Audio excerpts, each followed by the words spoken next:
In honor of their service to our country, this presentation of their interviews are of the following veterans: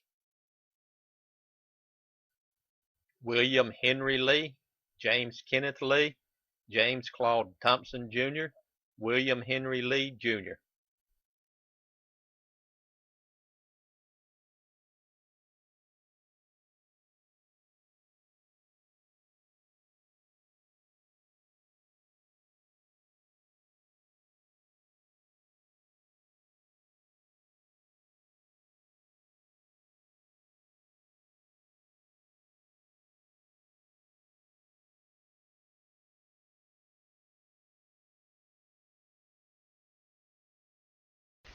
I really want to tell y'all how much we appreciate y'all coming here. It's hard to tell y'all what it means to me to see all y'all here. I really appreciate it very much. Now, Esther and I have been working with the Veterans History Project for about 3 years or so, and the Veterans History Project was started in about 2000. Congress got it started with the Library of Congress, and the purpose is to interview veterans of any war, or any veteran, or anybody that really had anything to do with the military. The interview then is archived at the Library of Congress. Now, the DVDs will be housed at the Library of Congress.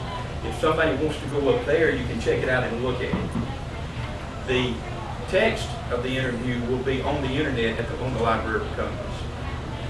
Now, back in October, we interviewed 2 of my brothers, my cousin, and my nephew, and we're going to be giving them their interviews tonight. So we're going to get started with that, and if you would, when I call your name, come on up here. Billy, come on up, please, Billy. Oh, by the way, Billy, do you remember that?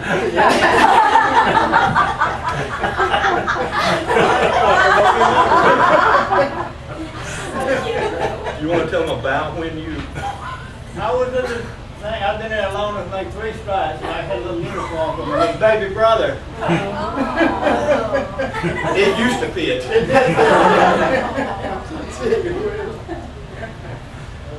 But we're going to go ahead and play the DVD of Billy. So Billy, if you'll get over here so that your head won't be in the way. Go ahead.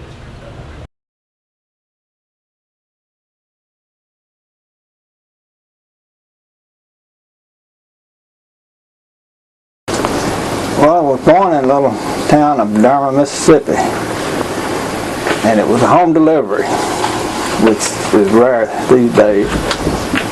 So the military was actually a vacation for me.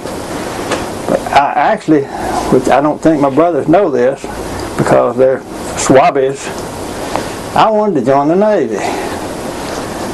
And I had to pass the Air Force recruiter's office to get to the Navy recruiter's office. And he had that hook that they grabbed you and snatched you into the room as you go by. And he told me that the Navy had filled their quota for the year. So I could still join the Navy if I wanted to, but it's going to be 6 months to a year before they could take me. I believe everything's told me at that time. So I wound up leaving for Jackson, Mississippi that afternoon. But from there, they assigned me to, it was a fighter squadron. I could work on that fighter planes, F-86s. These were the first fighter aircraft that the Air Force had. And I worked on the radios. And believe it or not, that small fighter plane had 8 different radio systems. Plus all the armament and radar, but we worked in the shop, which is strictly just on the radio portion of the thing. I love working on my jet planes, especially and this is a fighter, and he's loaded with 2.5-inch rockets, and 24 of them.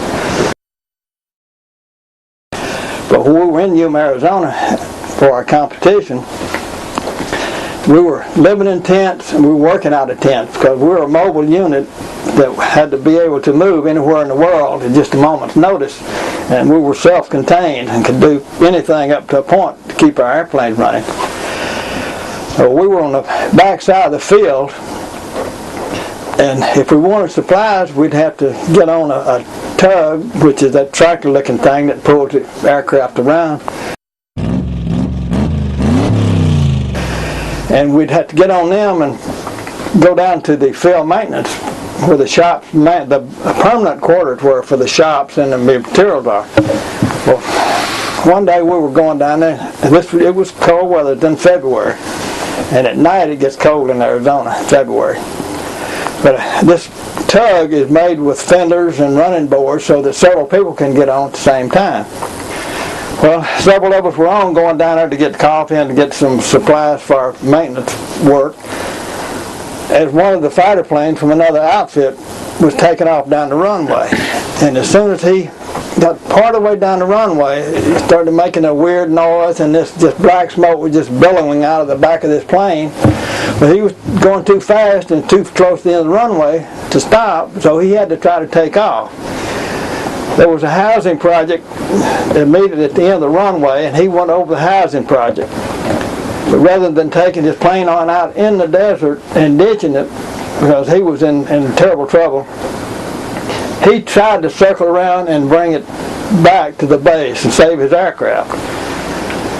But he tried to stay away from the populated area of Yuma, and there were a bunch of mountains out there.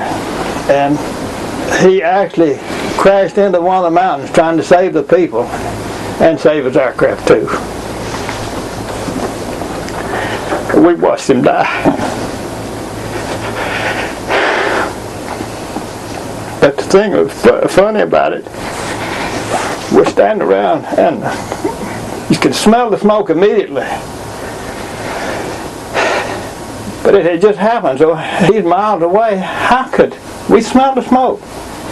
Well, we looked around, and one of the guys that smoked, his field jacket was on fire. He was so excited, he's lighting up one cigarette after the other and sticking his little cigarette in his pocket. He's on fire. That's what we smelled. That was comical, but considering the situation, but it just broke my heart watching somebody die. Even though I wasn't that close. We knew he did it to save the people on the ground. But that was one of probably the worst experiences.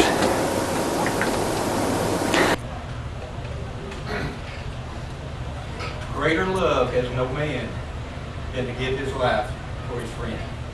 That pilot that Billy was talking about is no greater example than that type of love.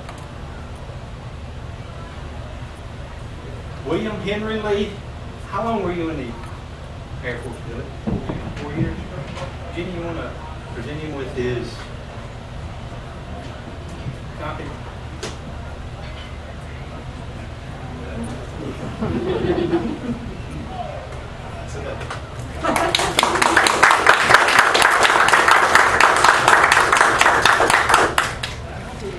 Ken,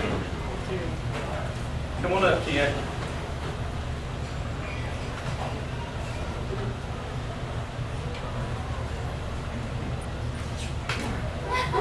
You remember this one?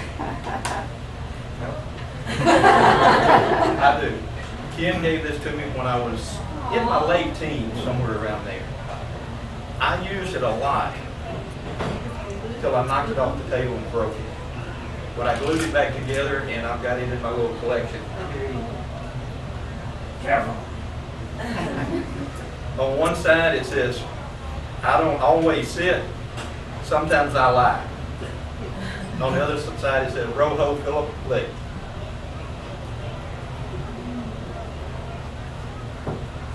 Go ahead, that's your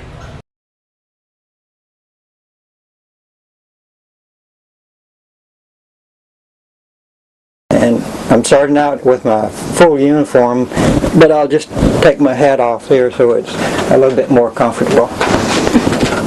Well, I was born in Calhoun City, Mississippi, and that was just before the beginning of World War II. And we mostly lived in the rural areas when I was growing up, working on the farm, this sort of thing like this.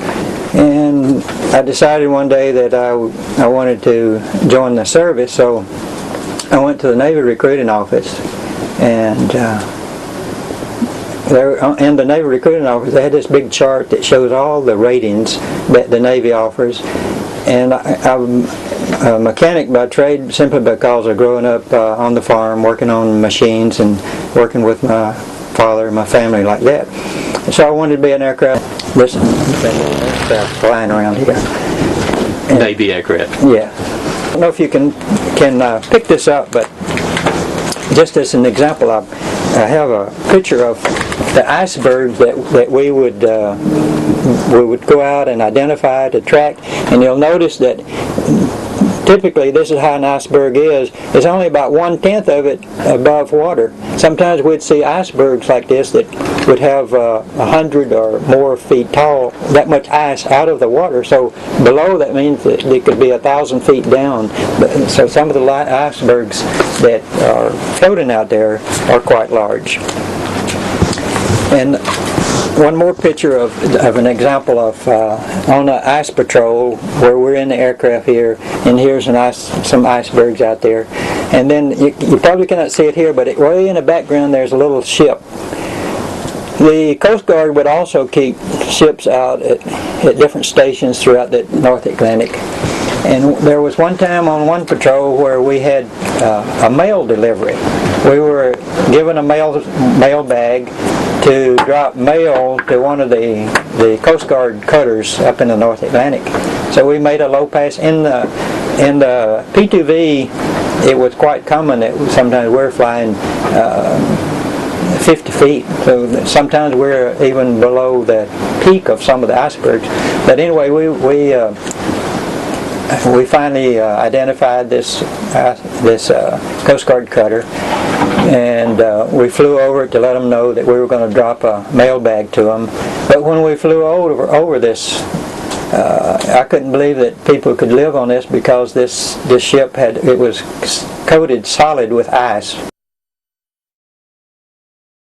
from stem to stern.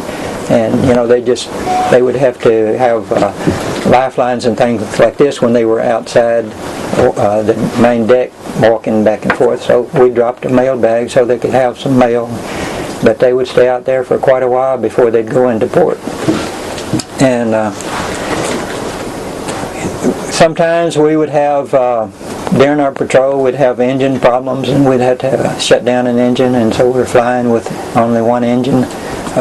Sometimes we would have fuel leaks. There was one instance where these auxiliary fuel tanks that we had in the bomb bay, and inside the airplane I can crawl down inside, go through the avionics compartment and get back to the bomb bay.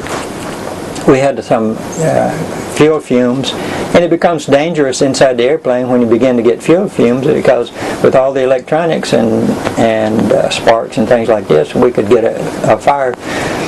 So we were out for a while, and we got these fuel fumes, and then the pilot told me to check this out and see what I could find. So I crawled back to the bomb bay, and there's fuel had leaked out and gotten on top of one of the tanks back there.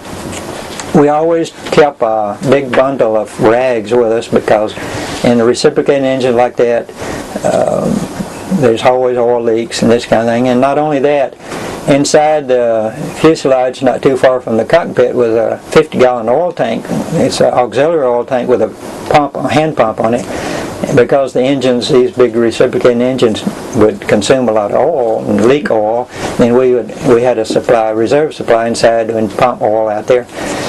So I get a handful of these rags, and I go back down to the bomb bay to mop up this fuel that's leaking out.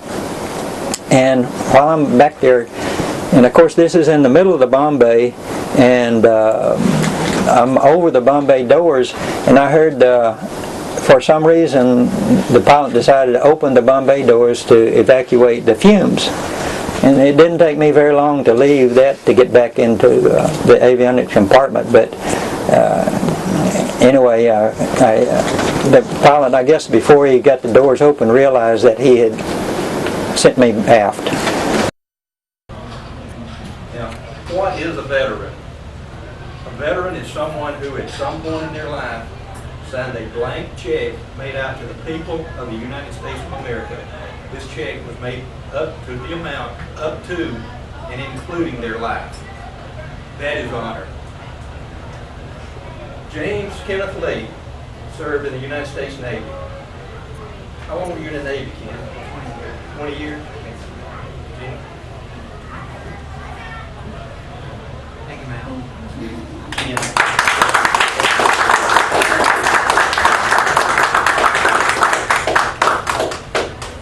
Claude, it's your turn, Claude. And one of the things that I remember about a few years ago, many years ago, but it was when Claude and Sherry were dating.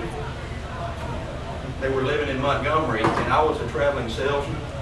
And I'd go down there, and occasionally Claude would let me knock up with him in his trailer. We've got some of the clips of the interview for Claude that we're going to play for you.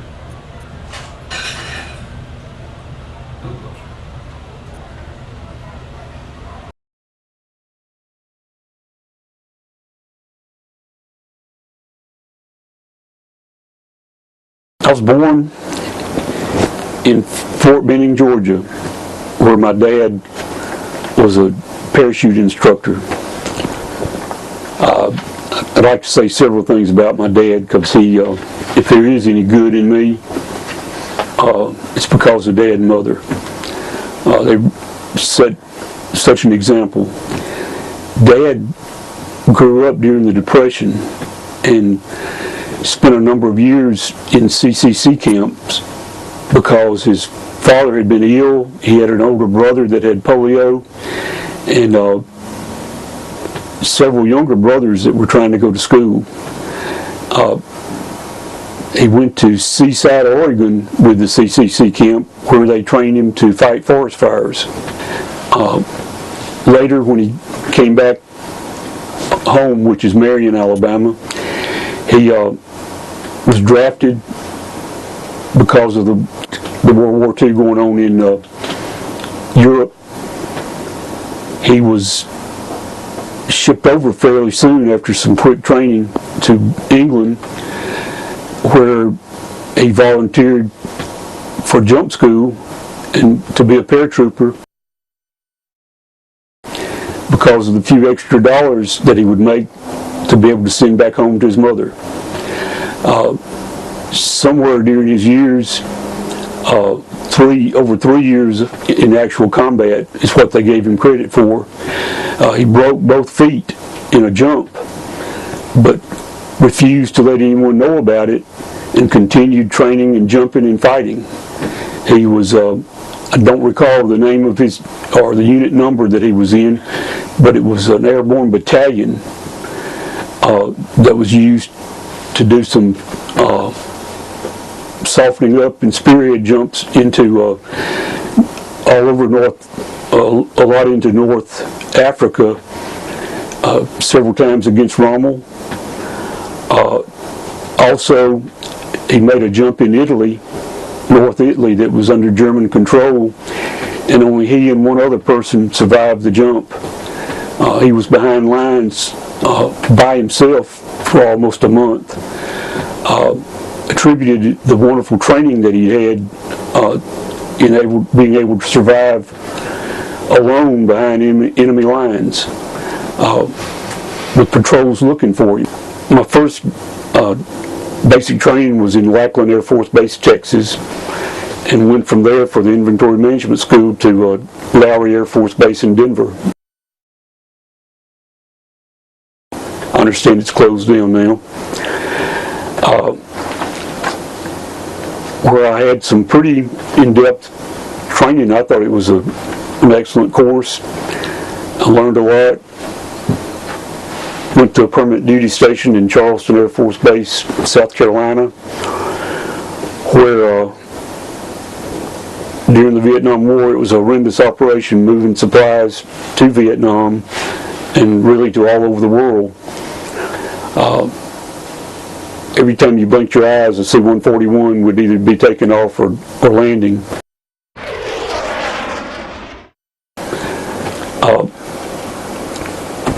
something else that I would attribute certainly to the military is the level of patriotism that I can't escape it. And when I don't agree with national issues, I almost let it ruin my health because I don't like things the way they are sometimes. But I think if you love real hard and you love the country real hard,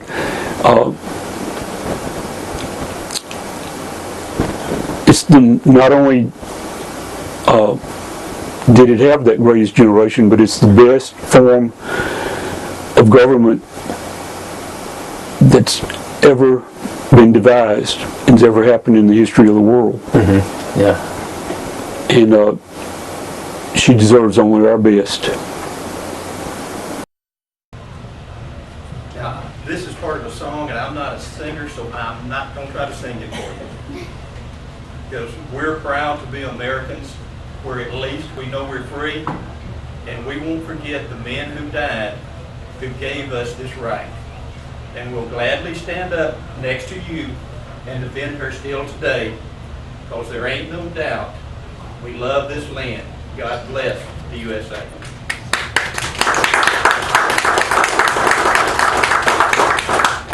James Claude Thompson, Jr. Claude served in the United States Air Force. How long were you in the Air Force, Claude? 4 years. 4 years.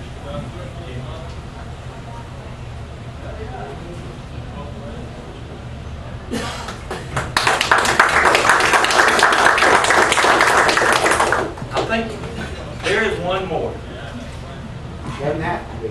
Okay. Bill, come on up here. Bill came and spent Christmas with us. My girls and I ain't been the same since. We got the clips here of Bill too. We want y'all to see them.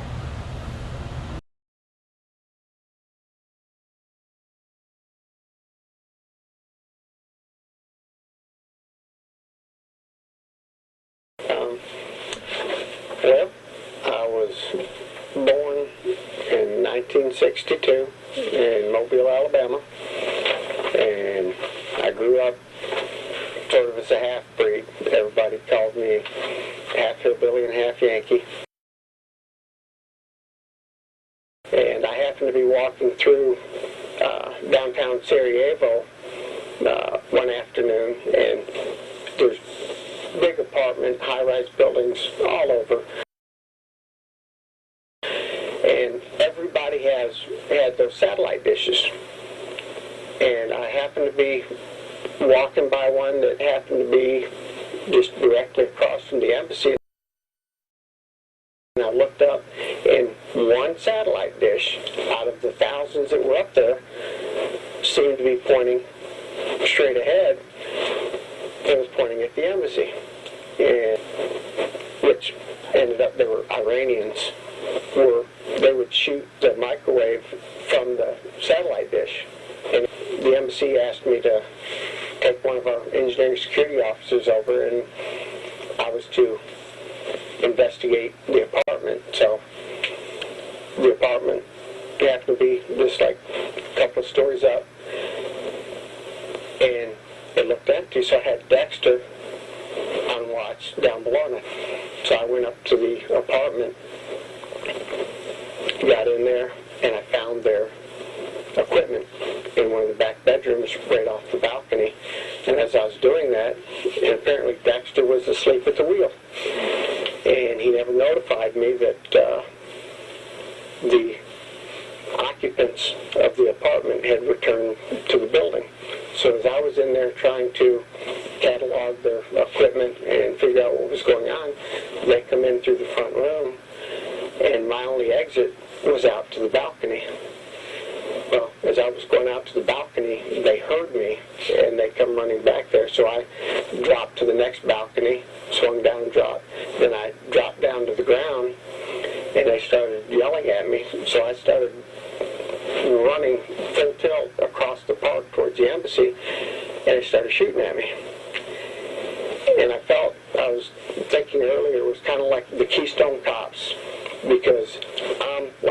bouncing off trees and running and zigzagging back and forth, and these shots are popping off all around me, and I'm screaming like a little girl. Scared to death. At the time, it wasn't as funny as it is now. But I was out with these guys, and we had a teenage boy that was a camp follower with the Ecuadorians, because they're a lot more lax, and the orphans and stuff, some of the military people would sort of adopt them as like their mascots for their teams and whatnot. And we have a little teenage boy with us, and little Jay used to take care of our needs. He'd, like, if we set up camp for a day or two and then we'd patrol out from it, he'd do the cooking. He'd catch these bizarre looking fish out of the river, and he'd wrap them in clay and stick them by the fire. And when the clay dries, the fish has been basically steamed. So we'd come off patrol, you just crack open the clay, and the scales and everything sticks to the clay. You just scrape out the meat and you eat it right there. So it's quick and easy, and you know, it was a way of life down there. So also hooked me up with a Spanish instructor, and she used to work with me. She was a very kind lady, about 80 years old, and she just looked like a prune, but I mean, she was just petite and but she was a little firecracker, and she used to be like, I see you today, 2 o'clock. I see you today, 4 o'clock. And apparently I'd had an appointment with her, but the ambassador and the regional security officer, and then one of our agents from Assistant Secretary of State was down from D.C., and we were all having a conference in the main lobby at the U.S. interest section.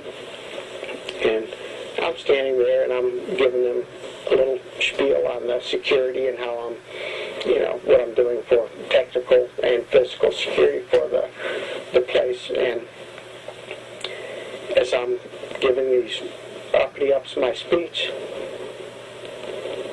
that nice little Cuban lady walks up behind me, smacks me in the head with the book, and she says, Bill, I told you appointment. You've got an appointment with me now. Get. Did you? Yes, I did. I said, Ambassador, if you'll excuse me, I've got to go. He said, Roger that, Chief, and off I went.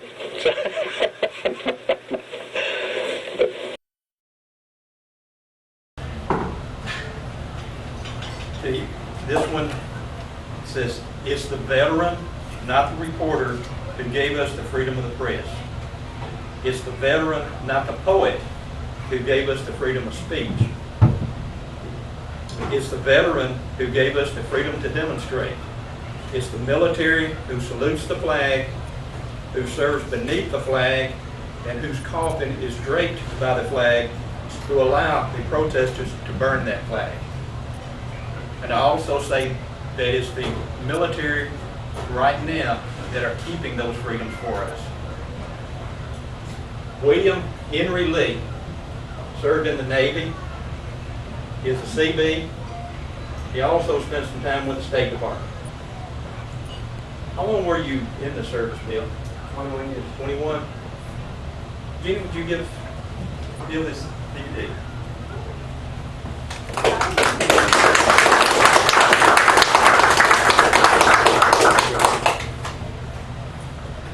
Now, I've got a song that we want to play for you.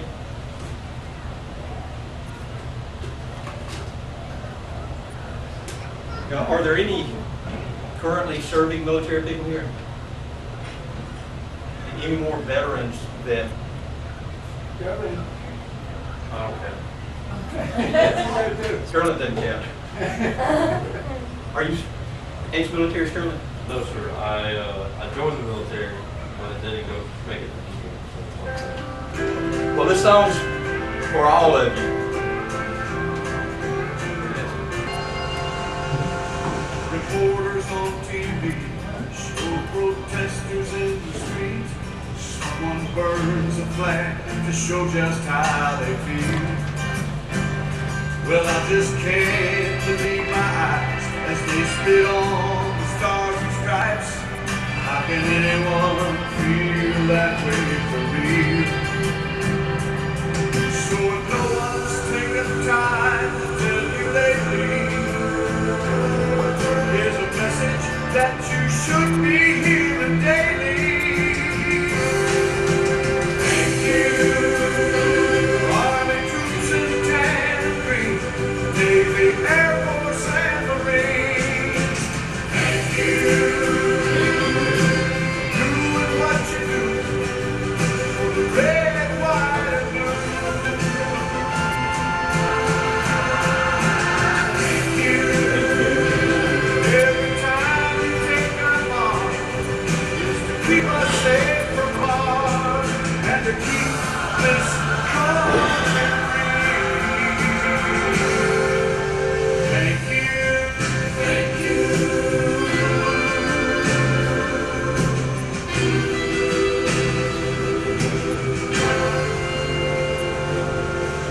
War is not the answer, reads a big sign in the yard of some takers of this free life that we're living.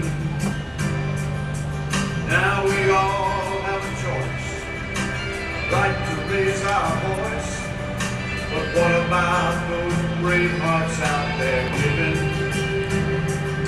So if no one's taking time to tell you lately, here's a message that you should be hearing daily. Thank you, Green Berets and Navy SEALs, and all you soldiers in the field. Thank you, full-time and reserve, you'll get what you deserve. Thank you. Every time you take our arms, keep us safe from harm and to help somebody get free. Thank you, thank you.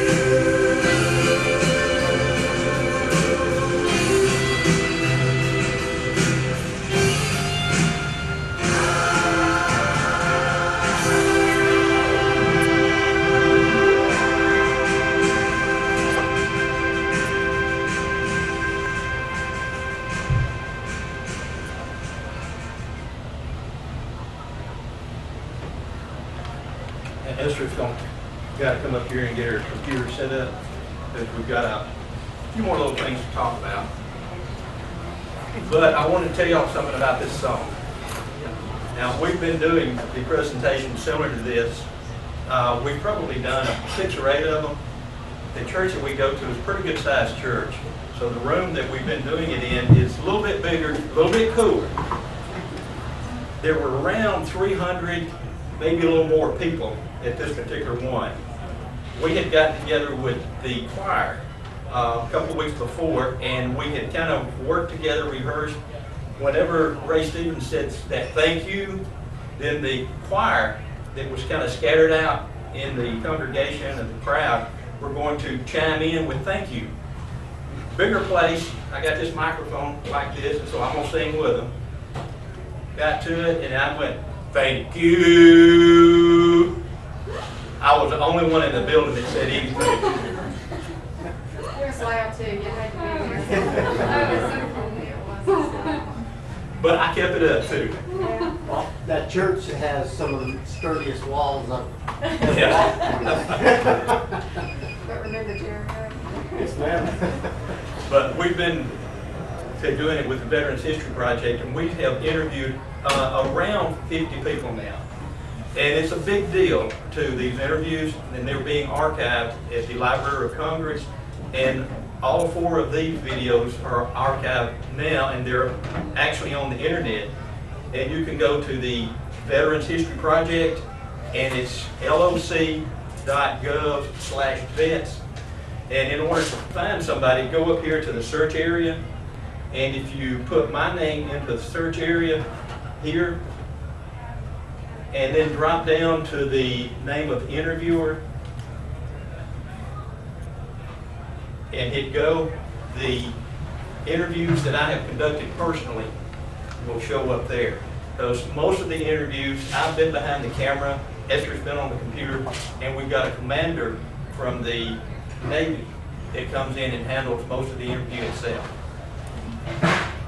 But if you go on here, and like you can go on one of them and click on it, but if you'll notice it says view under there, that one means that the transcript has been put on there. As of today, the only thing that's on there is your name along with the biographical information.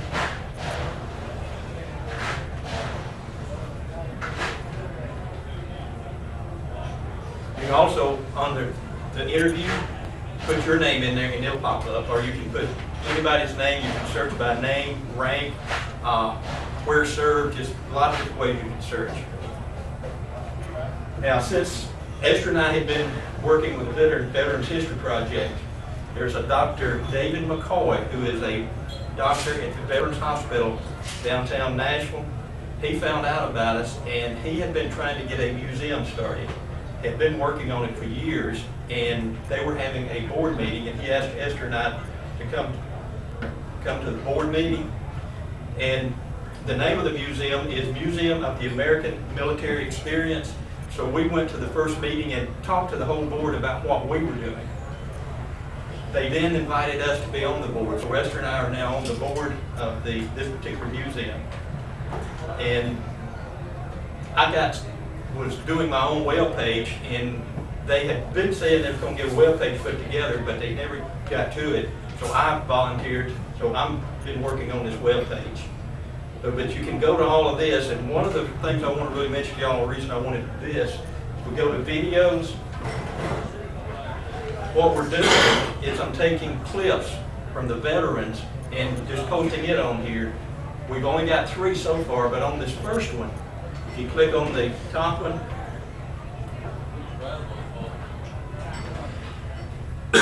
there's 4 actually clips in here, and that is Dr. McCoy. And he is talking about the effects of gas during World War I. And then if you go back to the other one, on the second one, that one is a guy named Bill Kincaid. And Bill served in Korea. And in this little clip, he's talking about germ warfare. And then on the other one, this is an interview that we did a little over a week ago. This is a pilot in Vietnam, and he piloted a medevac helicopter. If you want to get on the internet and listen to this one, it's interesting. He's talking about the day that he got shot down 3 times. Lost 3 helicopters in one day. One reason I wanted to mention this part to y'all is what I would like to do is take clips of the 4 interviews that I did for y'all. And what I'd like for y'all to do is y'all pick out what you would like to go on there. And make it somewhere between, say, 4 minutes and 10 minutes. Anywhere in there would be good. But if you do that, I'd appreciate it, and you let me know by the story or by the times that's on there, and I'll work on it and get those posted on there. Did anybody have any questions in about either the Veterans History Project or the museum? One comment, and you talking about the gas in World War I. Yeah. We had 2 uncles in the gas. One of them survived for a long time, and the other Uncle Arthur did. Uncle Sammy with gas. I didn't know Uncle Sammy. And during World War II, we lost. Do you remember Irene? Yeah. Her husband was killed in World War II. Carrie. There's another place on here that's got stories on it, and one of them is a sergeant, I believe it's a Sergeant Mullen, but this is a story that was written up, just down just a little bit lower, the Gold Star story, and that is written up by Dr. McCoy. There are some of the letters that he wrote home are all on here, and he was killed in action in 1918, but the Gold Star story, the Gold Star was given to the mothers that had lost a son. But to me, it's a really interesting reading, and just some of the others are some artifacts up there, but what we're really trying to do here is take an artifact and put the story behind that particular artifact. You know, you can see guns almost anywhere, but to see a gun and then know how it came to be, who got it, why, that's what we're trying to do on this particular site. So, any questions on either? Okay. Billy had something he wanted me to do.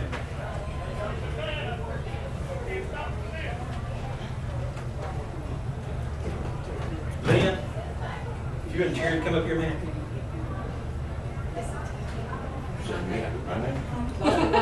Yeah. Jerry. Jerry Lynn. Jerry Lynn.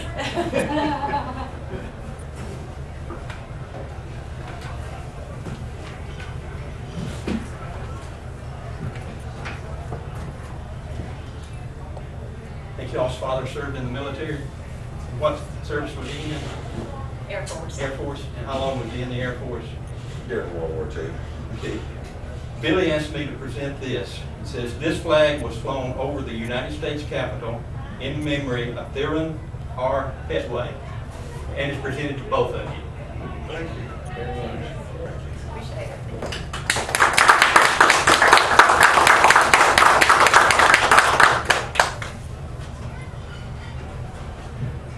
Billy's got something he wants to say, I think.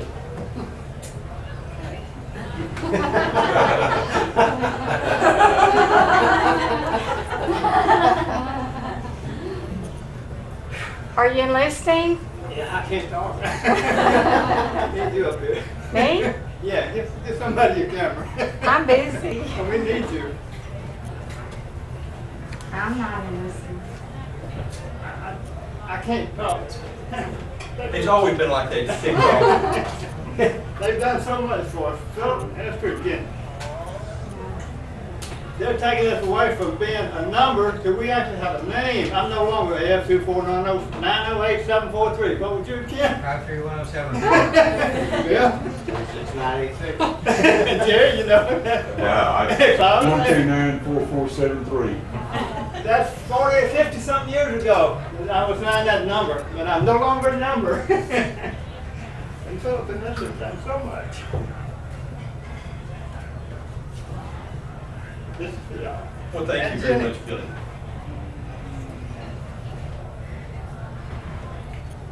Let's go. It says this flag was flown over the United States Capitol to present to Philip Lee. I wouldn't have it without Esther and my daughter, Jeannie.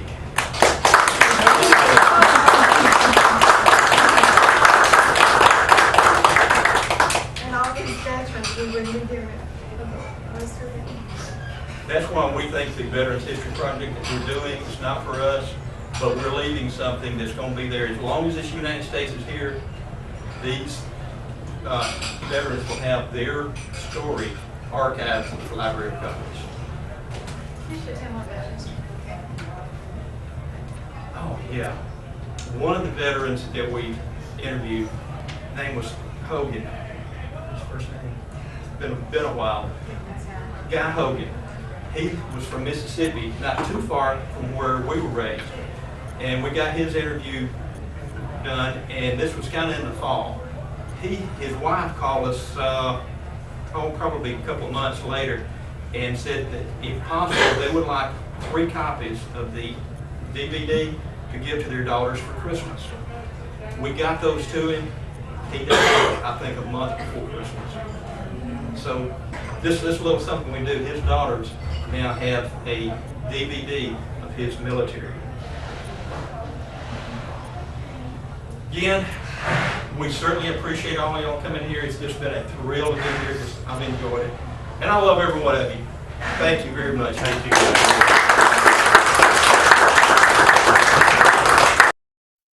Thanks to the original Oyster House, Spanish Fort, Alabama, for the use of their facilities.